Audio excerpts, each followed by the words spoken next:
अस्सलाम वालेकुम, नमस्कार, सत श्री अकाल एंड गुड इवनिंग। मैं हूँ अर्ज़ू काज़मी और आप हमेशा की तरह जी हैं मेरे यूट्यूब चैनल पर हैं और हमारे साथ हैं जी डॉक्टर अभिषेक मिश्रा।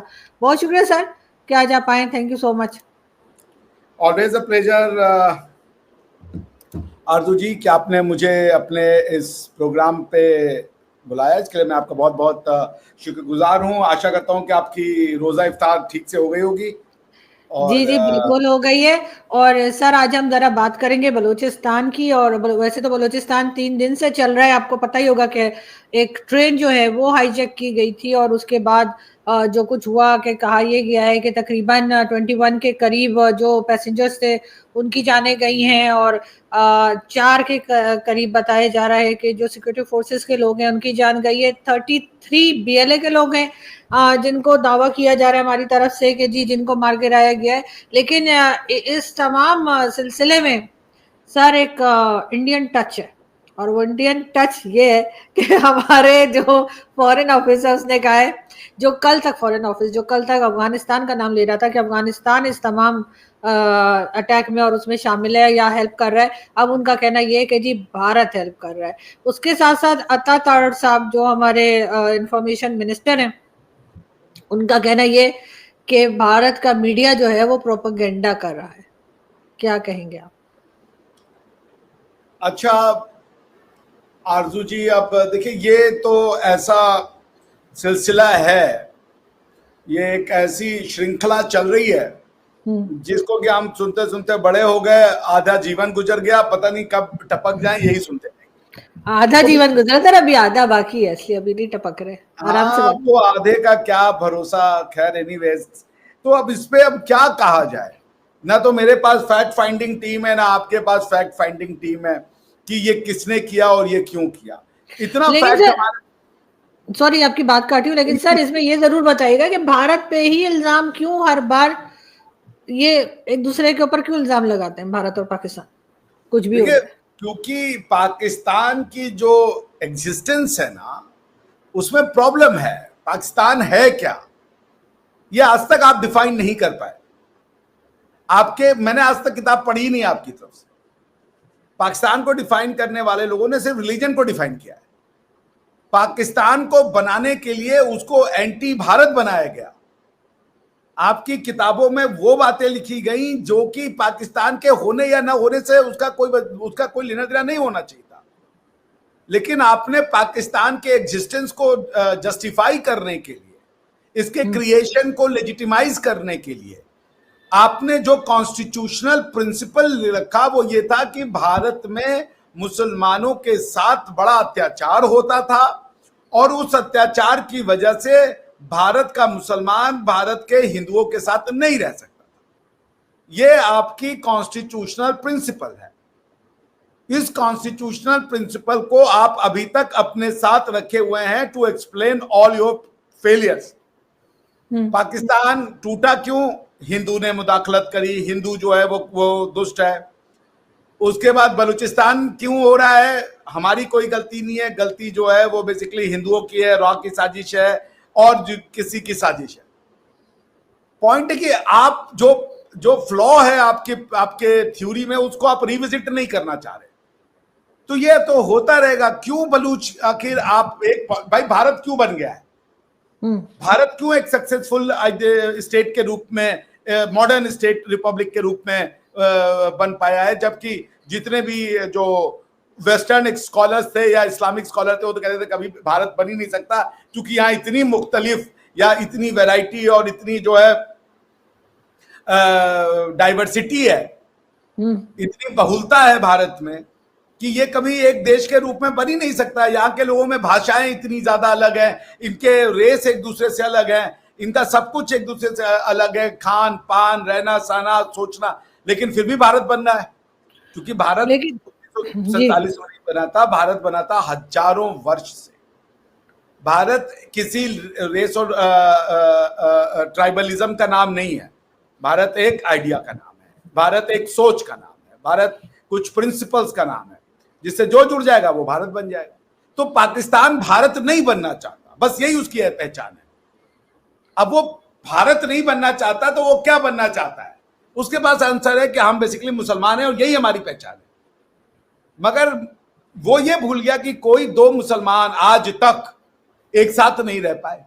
सीरिया और इजिप्ट साथ में आकर के यूनाइटेड अरब रिपब्लिक बनाए, 5 साल के अंदर टूट फूट गए, बोले कि हम साथ में नहीं रह सकते। अफगानिस्तान और पाकिस्तान साथ में नहीं रह पा रहा है, ईरान और सऊदी अरेबिया साथ में नहीं रह पा रहा है। उसके आप सऊदी अरेबिया और यमन के बीच में लड़ाई हो रही है, यू जस्ट नेम इट। नहीं, बात आप ठीक कर रहे हैं सर, लेकिन बात आप ठीक कर रहे हैं, सॉरी, लेकिन इस वक्त अगर हम बलूचिस्तान पे फोकस करें तो आपके ख्याल से क्या क्या चीज ऐसी हुई कि बलूचिस्तान का ये अटैक जो है बीएलए की तरफ से, वैसे तो खैर उसको हम लोग टेरर ऑर्गेनाइजेशन ही समझते हैं, डिक्लेयर भी है वो यूएन में, जैसे हाफिज सईद को कहा है वैसे उसको भी कहा गया है। लेकिन आपको क्या लगता है, इंटेलिजेंस फेलियर लगता है पाकिस्तान एजेंसीज का, या क्या लापरवाही लगती है, क्या लगता है आपको जो अटैक हो पाया? इंटेलिजेंस कोई भगवान तो है नहीं कि वो सब जान जाएगा और कोई फेलियर नहीं होगा। इंटेलिजेंस 1 2 3 4 चीजों को अवॉइड कर लेगा, मगर अगर कोई आमादा है कि उसको टेररिस्ट एक्टिविटी करनी है या उसको कोई सैबोटाज एक्टिविटी करनी है, तो आप उसको रोक नहीं पाइएगा। बिकॉज जो इंटेलिजेंस है वो भी ह्यूमैनिटी है, और जो उस इंटेलिजेंस के लिए चैलेंज पोज कर रहा है वो भी ह्यूमैनिटी है। दोनों मनुष्य हैं, दोनों एक दूसरे से कई बार सुपीरियर हो जाएंगे। क्वेश्चन है कि ये है क्या बलूचिस्तान का डिस्प्यूट? क्यों बलूच कह रहा है कि हम आपके साथ नहीं रहना चाहते? क्वेश्चन ये, कश्मीरी क्यों कहता है कि जो कश्मीरी पहले कहता था कि हम भारत के साथ नहीं रहना चाहते? आपने क्या किया था कश्मीर में जिसके लिए वो ये कहने को तैयार हो गया था? हालांकि आज का हमारा कश्मीरी भाई बहन जो है वो ऐसा नहीं कहता, वो जानता है कि वो भारत के हजारों वर्ष की जो सभ्यता है वो उसका पार्ट है। तो आप तो ये बताइए ना कि वो क्यों ट्रेन रोके? वो ट्रेन रोक लिए, इंटेलिजेंस फेलियर हो गया, चलिए ट्रेन नहीं रोक पाते, उनको पकड़ के मार दिया जाता, उनको हवाई जहाज से ऊपर से नीचे फेंक दिया जाता। पर ये कि वो कर क्यों रहे ऐसा? वो क्यों कर रहे हैं? वो ऐसा क्या भारत उनको समझ, अगर आपके हिसाब से ये भारत की देन है, तो भारत उनको क्या समझा पा रहा है जो आप उनको नहीं समझा पा रही हैं? क्या वो इतने नादान बच्चे हैं कि उनको ये नहीं समझ में आ रहा है कि एक काफिर आकर के जो है वो उनको बरगला रहा है उनके ही उनके लोगों के अगेंस्ट में? मुझे याद है, मैं बुक्टी साहब को सुना था, जो ओल्ड ग्रैंड बुक्टी साहब थे, जिनकी मूछें बड़ी ऐसी थी। उनका एक पाकिस्तानी टीवी पे चैनल पे इंटरव्यू था कि 1965 में जब पाकिस्तान और भारत का वार हो रहा था, तो बलूचिस्तान कोयटा की शहरों में से जीपें दंदना के दौड़ती थी जिनके पीछे लिखा होता था क्रश इंडिया। तो क्या किया आपने ऐसा कि वो क्रश इंडिया से जाकर के बोल रहे कि नो आई एम इंडियन, या भारत हमारी मदद करो, हम भारतीय सभ्यता का पार्ट है? लेकिन सर ये तो अभी कहीं से साबित नहीं हुआ है कि भारत ने जो है वो मदद की है बलूचिस्तान में। ये तो एक ब्लेम लगाया जा रहा है ना, अभी इसके प्रूफ किसी के पास नहीं है। मैं ब्लेम, ये तो मैंने आपसे कह दिया, फैक्ट फाइंडिंग हमारे पास नहीं है। मैं कह रहा हूं वो क्यों कर रहे हैं ऐसा? वो भारत करवा रहा हो, अफगानिस्तान करवा रहा हो, अमेरिका करवा रहा हो, कर क्यों रहे हैं? बलूचिस्तान में क्या है? बिल्कुल, क्या वो चाहिए उनको? क्यों वो एक आदमी को, मनुष्य को मारने के लिए तैयार हो गए? क्यों वो अपने आप को पाकिस्तानी नहीं मान रहे हैं? क्योंकि उन्होंने जो सामान्य पैसेंजर्स है उनको छोड़ दिया, उन्होंने उनको पकड़ते ही बूढ़े और बच्चों को छोड़ दिया। इसका मतलब है कि वो राक्षस प्रवृत्ति के लोग नहीं है। उन्होंने जिनको रोका वो सिर्फ और सिर्फ आपके सेना के जवान थे, उनके, या आपकी गवर्नमेंट सर्वेंट थे। क्वेश्चन ये है कि वो पाकिस्तान की गवर्नमेंट को अपना क्यों नहीं मान रहे हैं? क्वेश्चन ये है कि वो पाकिस्तान की सेना को अपना क्यों नहीं मान रहे हैं? अगर भारत के लोग भी भारत की सेना, क्योंकि भारत का ही बच्चा अपनी सेना में जाता है ना, एक माँ के अगर 2 बच्चे हैं और एक बच्चा सेना में जा रहा है, दूसरा बच्चा बैंक में जा रहा है, तो वो दोनों को पता है कि जो, जैसे मेरे मामा है, मेरी मम्मी के चाचा के जो लड़के, चाचा के जो 2 लड़के थे, उनमें से एक भाई जो था वो आर्मी में कर्नल हो गया, और दूसरा भाई जो है वो IIT में पढ़ के रेलवे में ज्वाइन कर लिया। तो फौज में एक ही परिवार के बच्चे गए ना, एक परिवार का बच्चा फौजी बना, एक बच्चा रेलवे में गया। पॉइंट ये है कि बलूच क्यों नहीं मान रहे हैं ये बात कि पाकिस्तान की सेना उनकी अपनी सेना है। अगर इंडियंस वो बिना, देख बात जान लीजिए, बिना बलूच पॉपुलेशन के सपोर्ट के बलूच लिबरेशन आर्मी खड़ी नहीं हो सकती, क्योंकि बलूच लिबरेशन आर्मी में भेजे जाने वाले जो उसके पार्टिसिपेंट्स हैं, जो उसके रिवोल्यूशनरीज हैं, वो कोई भारत के सिटीजन नहीं है, वो अफगानिस्तान के सिटीजन नहीं है, वो कोई ईरान के सिटीजन नहीं है, वो आप ही के अपने लोग हैं। वो बलूच फैमिलियों से उठ के खड़े हो रहे हैं। तो क्वेश्चन तो ये बना ना, ये भारत ने ट्रेन करवा दिया, ये भारत के कहने पे वो जाकर के ट्रेन को हाईजैक करके और पाकिस्तान की सेना को मारने लगेंगे। वो इतने पागल हैं, इतना आसान है कि आप इतना खुले दिमाग की हैं, इतनी खुले दिमाग की हैं। अभी 2 दिन 4 दिन पहले हमारी आपकी बातचीत हो रही थी पीओ जेके को लेकर के, आप मुझसे लड़ रही थी और आपका जो गुस्सा वो बिल्कुल जायज भी था जब आप कह रही थी कि पीओ जेके भारत का नहीं बन सकता, वो पाकिस्तान का पार्ट है। जबकि आप एक बहुत ओपन जिसे कह लीजिए प्रोग्रेसिव पत्रकार हैं, इंटेलेक्चुअल हैं, फिर भी आपको इस बात का दुख है कि नहीं पीओ जेके हमारा है। वो हो ना हो वो एक अलग बात है, क्योंकि आना वो भारत में है। पर प्रश्न ये है कि आपको बुरा लगा, आपने मुझसे कहा कि सर दिन में सपने मत देखिए, याद है ना? तो पॉइंट ये कि क्यों कह रही थी, क्योंकि आपको अपनी सिक्योरिटी फोर्सेस, वो आप कहते हमारी सिक्योरिटी फोर्सेस, क्वेश्चन ये कि बलूचिस्तान का बंदा उसको अपनी सिक्योरिटी फोर्सेस नहीं मार रहा है, वो एक अपने घर के बच्चे को मारने को, तो इसका मतलब है कि बलूचिस्तान के लोग पाकिस्तान की आर्मी में नहीं ज्वाइन कर रहे हैं। मोस्ट ऑफ द केसेस, ऐसा नहीं कि कोई नहीं ज्वाइन कर रहा होगा, एक दो एबेरेशन हर जगह होते हैं, कोई जनरल रूल नहीं होता, लेकिन मेजॉरिटी ऑफ द बलूच, इसका मतलब है अपने बच्चों को नहीं भेज रहे हैं पाकिस्तान की फौज में, तभी वो पाकिस्तान के फौज को पकड़ करके मार रहे हैं। तो ये क्वेश्चन का जवाब दीजिए मुझे कि बलूचिस्तान के लोग पाकिस्तान की सेना को अपना क्यों नहीं मान रहे हैं, वो पंजाबियों को अपना क्यों नहीं मान रहे हैं? क्योंकि ये तो मैंने ये भी सुना है कि वो पंजाबियों को निकालते हैं, आइडेंटिफाई करते हैं बसों से और उसके बाद गोली मार देते हैं। वो क्यों कर रहे हैं ऐसा? वो कोई पागल नहीं है, भारत इतना ज्यादा उनको नहीं इन्फ्लुएंस कर सकता कि किसी को इतना पागल बना दिया था कि गोली मार दो। हाँ, 100 में 1-2 लोग हो सकते हैं, पर ये एबरेशन रहेगा, एक्सेप्शन रहेगा, स्पोरेडिक इवेंट रहेगा। It will never become a norm of the day, it will never become a usual activity of every day. Balochistan में प्रॉब्लम है, और वो प्रॉब्लम मैं आपको बता देता हूं, आपके पॉलिटिकल थिंकर्स को बैठना पड़ेगा और रिवाइज करना पड़ेगा कि what can keep Pakistan together. Two nation theory और रिलीजियस इंडोक्ट्रिनेशन नहीं होल्ड कर रहा है आपको। रिलीजन के अलावा आपको दूसरे फैक्टर्स लाने पड़ेंगे टू एक्सप्लेन कि पाकिस्तान का बलूच, सिंध, पंजाबी, पख्तून ये किस पॉलिटिकल छत्र छाया के अंडर में रह सकता है। जैसे भारत का हिंदू, मुसलमान, सिख, ईसाई, बौद्ध, जैन, जूस, उसका पंजाबी, ये तमिल, तेलुगु, सब भारत के अंदर में रहने को तैयार है, सब कहते हैं हम भारतीय हैं।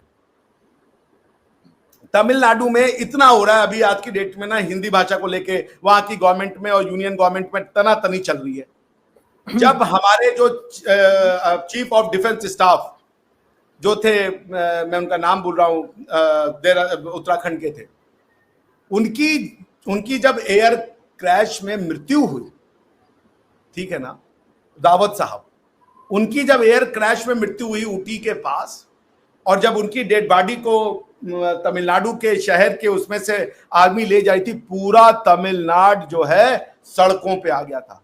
वो कोई पॉलिटिकल लीडर नहीं थे, वो भारत की सेना अध्यक्ष थे। और तमिलनाडु हो, चाहे उत्तर में कश्मीर हो, चाहे यूपी हो, बिहार हो, वो सब अपनी सेना में अपने बच्चे भेजते हैं। भारत की सेना उनकी सेना है। ये जानते हैं कि आज ये भले कोई रावत है, कल को यहाँ पे कोई अय्यर बैठेगा, कल को यहाँ पे कोई मोहंती बैठेगा, कल को कोई यहाँ पे नायडू बैठेगा, कल को मिश्रा बैठेगा, सिंह बैठेगा, कल को कोई अब्दुल कयूम बैठेगा, कोई भी बैठेगा जो भारतीय होगा, जिसका भारत के प्रति अपनी श्रद्धा है। तो बताइए ना, पाकिस्तान को बलूच क्यों नहीं अपना मान रहे हैं? ये किसने करवाया? ये तो आपके पास अगर इन्वेस्टिगेटिंग एजेंसी होगी, और आपकी इन्वेस्टिगेटिंग एजेंसी और आपकी जो इंटेलिजेंस एजेंसी हो तो बहुत पावरफुल है, वो तो पकड़ लेगी इस पूरे के पूरे जो कॉन्स्पिरेसी है, इसके पीछे कौन है। चलिए आज हो गया, अगर उनके पास इतना वो होगा एपरेटस तो वो पकड़ लेंगे, खाल कुदेड़ दीजिएगा आप उनकी, इसके बाद दोबारा नहीं होगा। अगर ये स्पोरेडिक इवेंट है, मैं आपको दावा कर रहा हूं ये होता रहेगा। उसका कारण यह है कि आपके पास political definition, political adherence, political glue, गोंद नहीं है जिससे आप पाकिस्तान की बहुलता और विभिन्नता को एक साथ रख सकें। You do not have a political adhesive to keep the diverse community of Pakistan under one umbrella. The theory of Pakistan, which is two nation theory, is unable to hold them together. They are falling apart. It's time for you to revisit it, or else आप दूसरों पे इल्जाम डालते रहिएगा और आपके सामने एक और ट्रेजेडी होगी जिसको आप कभी एक्सप्लेन नहीं कर पाइएगा। यही कहते रहिएगा कि बांग्लादेश में जी हिंदू की साजिश हो गई, जी बलूचिस्तान में हिंदू की साजिश हो गई, हिंदू पैदा ही कमीना हुआ है, ये हमसे नफरत करता है, हमारी कोई गलती नहीं है, हम सीधे साधे लोग हैं, हमने भले मंदिर तोड़े हो हिंदुओं के, लेकिन उनका तो टूट जाना चाहिए था, इसमें कौन सी बुरी बात हो गई, उनका भगवान तो गलत है, नहीं नहीं नहीं सर, ऐसा नहीं होना चाहिए। और डेफिनेटली यहाँ पर भी हम लोग काफी फिक्र कर रहे हैं कि बलूचिस्तान में जो चल रहा है उनको उनके राइट्स मिलने चाहिए बलूचिस्तान के लोगों को, और ये सिलसिला खत्म होना चाहिए। लेकिन सर एक चीज और मैं आपसे आज डिस्कस करना चाह रही थी, जो मैंने न्यूज में देखा। होली है कल, वैसे तो सब लोगों को मेरी तरफ से एडवांस में होली मुबारक। कल हम होली के लिए अलग से शो करेंगे, लेकिन सर ये होली के वक्त आपके यहाँ कुछ अजीब अजीब किस्म की कंट्रोवर्सीज चल रही हैं। कुछ टीवी पे दिखाया जा रहा था कि कई जो मस्जिदें हैं उसके ऊपर कपड़ा डाल दिया गया है कि जी उस पे कोई कलर ना लग जाए, और कई लोग जो है वो एक दूसरे को उल्टी सीधी स्टेटमेंट्स भी दे रहे हैं। क्यों, मतलब ये बड़ा अजीब सा, इसलिए कि होली तो सभी खेलते हैं, उसके लिए कोई हिंदू होना जरूरी तो नहीं है। मैंने बचपन में बहुत होली खेली है, बल्कि 2 साल पहले इंडियन एम्बेसी में बहुत होली खेली है, तो 2 साल से कर रहे नहीं है ये लोग रमजान की वजह से, वरना हम तो बड़ा इंतजार करते हैं कि होली कब आएगी। तो क्या हो रहा है ये? और आपने देखा होगा कायदे आज़म यूनिवर्सिटी जो इस्लामाबाद में है, वहां पे भी स्टूडेंट्स ने होली खेली थी। वो खैर हंगामा अलग मच गया था, वो एक अलग बात है, लेकिन ये कि बहरहाल स्टूडेंट ने खेली और बड़ा मुझे अच्छा लगा कि लोग इस तरह से सोच रहे हैं पॉजिटिव। आप क्या इतना हंगामा क्यों है? हमारे यहाँ छुआछूत को कहा जाता है कि जब अगर ब्राह्मण किसी शूद्र के हाथ से पानी न पिए तो वो छुआछूत है, ठीक। लेकिन एक मुसलमान किसी के अगर छुआ हुआ खाना न खाए, उसके भगवान का पानी न प्रसाद न ले और उसके त्योहारों में पार्ट न ले, तो जी ये रिलीजियस फ्रीडम है। इस मानसिक दोगलेपन और इस मानसिक बीमारी का नाम सेक्युलरिज्म भारत में दिया। इस यहाँ पर ऐसे ऐसे एडवर्टीजमेंट बनाए गए कि एक लड़का और लड़की साइकिल पे जा रही है, होली का त्योहार है, लड़का मुसलमान है, उसने टोपी पहनी हुई है, उसके ऊपर रंग न गिर जाए इसलिए लड़की उसको बचा करके ले जा रही है। अगर रंग गिर जाएगा तो ये कौन सा भगवान है जो नाराज हो जाएगा, मुझे नहीं पता भैया। वो एड मैंने भी देखा था, वो बहुत अजीब लग रहा था, वो एड देखा था। ये भारत की मानसिक दिवालिया कम्युनिस्ट सोच के लोगों का जो ये है ना, जब किंग फहद 1950 की दशक में भारत में आए थे और वो काशी में गए थे, तो पंडित नेहरू ने उस इलाके के जितने मंदिर थे उनके ऊपर तिरपाल डलवा दिया था ताकि उनको स्टैच्यूट न दिख जाए। ये हालत है इस देश के सेक्युलरिज्म की। दे हैव गॉन क्रेजी, समझे आप। तो ये जो है ना, ये कम्युनिस्टों ने तो एक तो खुद से था मुसलमानों के अंदर थोड़ा बहुत ये फीलिंग, लेकिन कम्युनिस्टों ने इसको एक अलग लेवल पे पहुंचा दिया, उनको इंटेलेक्चुअल बैकिंग दे करके। छुआछूत का, अगर मैं ब्राह्मण हूं और ये कहूं कि छूत जो है वो उसका भगवान दूसरा है, वो मुझसे छोटा है, और मैं अगर भगवान के नाम पे उसका हाथ का खाना ना खाऊं, उसके भगवान का प्रसाद ना पीऊं, तो इसको कहते हैं ये छुआछूत है, ये अनटचेबिलिटी है जी। लेकिन एक मुसलमान जो है, आसिया बीबी का केस हो जाए कि एक क्रिश्चियन अगर आपके पानी मग में से पानी पी ले, तो जी ये रिलीजियस फ्रीडम है जी।